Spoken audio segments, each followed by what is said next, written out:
अस्सलाम वालेकुम वरहमतुल्लाहि वबरकातुहू। YouTube channel English by Mohammad Ali Bilal chapter 7 की वीडियो नंबर 3 आपकी खिदमत में पेश। Test your English grammar. तो चलते हैं आज के सेंटेंसेस की जानिब और देखते हैं कि दिए गए ऑप्शंस में से कौन सा ऑप्शन किसी भी सेंटेंस के अगेंस्ट दुरुस्त है।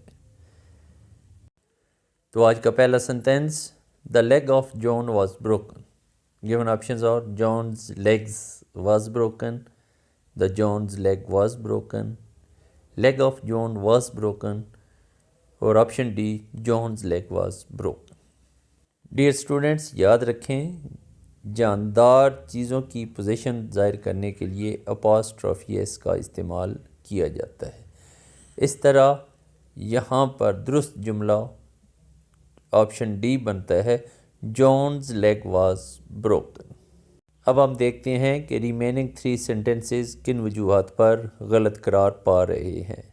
ऑप्शन ए में John's legs was broken, यहाँ पर नाउन प्लूरल है यानी लेग्स, जबकि आगे हेल्पिंग वर्ब सिंगुलर का इस्तेमाल किया गया है, इसलिए ऑप्शन ए गलत है।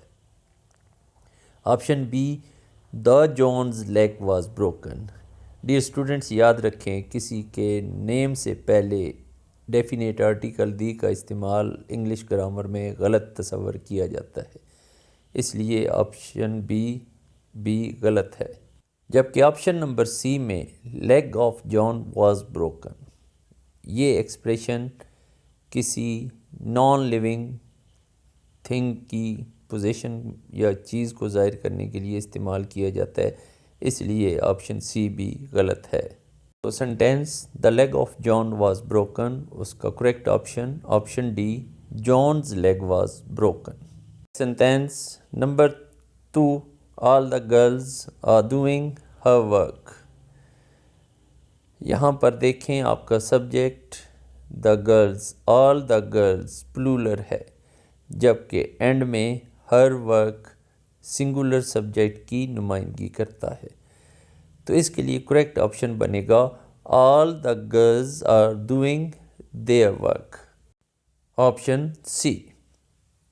अब देखते हैं कि रिमेनिंग 3 ऑप्शंस क्यों कर गलत करार पा रहे हैं।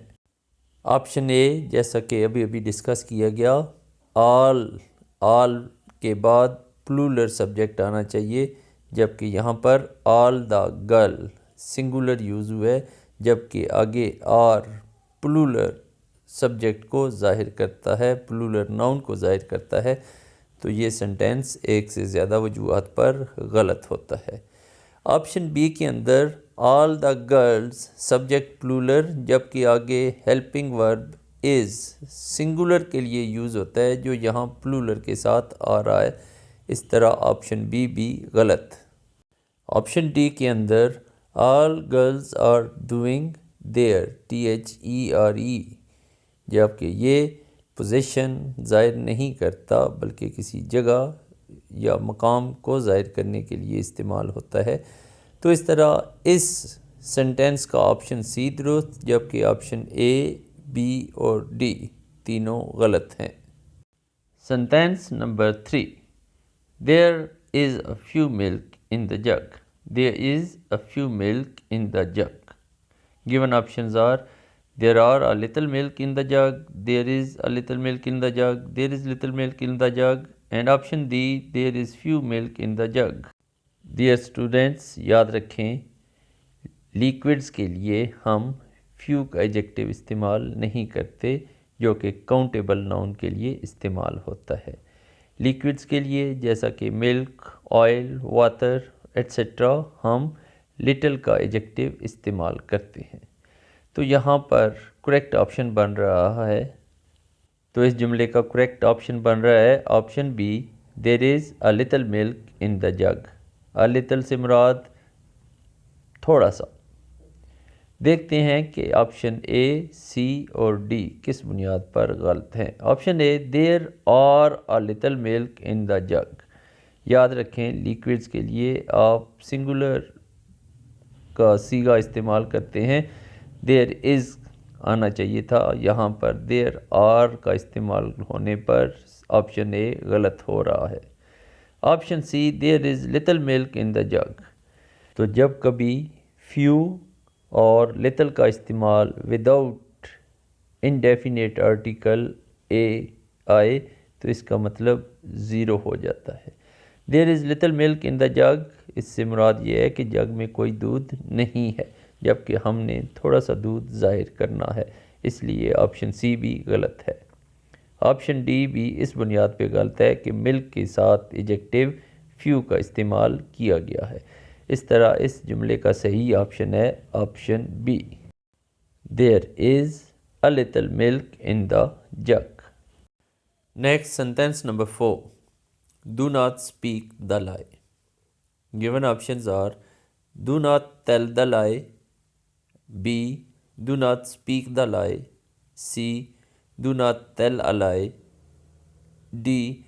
Do not speak lie. यहाँ पर डियर स्टूडेंट्स याद रखें, झूठ का जिक्र करते हुए हम टेल का वर्ब इस्तेमाल करते हैं और इनडेफिनेट आर्टिकल ए आता है लाई के साथ। टेल ए लाई और डू नॉट टेल ए लाई, तो यहाँ पर आपका ऑप्शन सी दुरुस्त बन रहा है, do not tell a lie. Option A, B और डी क्यों गलत हैं, इनको हम वन बाय वन डिस्कस करते हैं। Option A, do not tell the lie, definite article का इस्तेमाल हुआ है, जबकि लाई के साथ हमेशा इनडेफिनेट आर्टिकल इस्तेमाल होता है, तो ऑप्शन ए गलत। Option B, do not speak the lie, यहाँ पर स्पीक का वर्ब इस्तेमाल हुआ है, जबकि हमने देखा कि टेल का वर्ब इस्तेमाल होता है और दोबारा डेफिनेट आर्टिकल दी भी मौजूद है, तो ऑप्शन बी भी गलत। ऑप्शन डी को देखते हैं। ऑप्शन डी के अंदर do not speak lie, don't speak lie, तो यहाँ पर इनडेफिनेट आर्टिकल दी मौजूद नहीं है, तो ऑप्शन डी भी गलत। तो sentence do not speak the lie, इसका correct option option C, do not tell a lie. And the last sentence of this video, number 5, cow is a useful animal. Given options are cow is the useful animal, the cow is a useful animal, option C, the cow is useful animal, option D, a cow is a useful animal. Dear students, ऐसे जुमलों में आपने इस चीज़ को याद रखना है कि कोई भी जानवर जब अपनी क्लास या कैटेगरी को रिप्रेजेंट कर रहा होता है तो उसके साथ डेफिनेट आर्टिकल दी या द का इस्तेमाल किया जाता है। तो दिए गए चारों ऑप्शंस में से ऑप्शन बी इस सेंटेंस के लिए दुरुस्त बनता है, the cow is a useful animal. आइए देखते हैं कि रिमेनिंग 3 ऑप्शंस जो दिए गए हैं वो क्यों कर गलत हैं। ऑप्शन ए में कॉव के साथ डेफिनेट आर्टिकल दी का इस्तेमाल नहीं हुआ, जबकि वो अपनी क्लास या कैटेगरी को शो कर रही थी। ऑप्शन सी में the cow is useful animal, जबकि अ यूज़फुल एनिमल होना चाहिए था, जो कि नहीं मेंशन।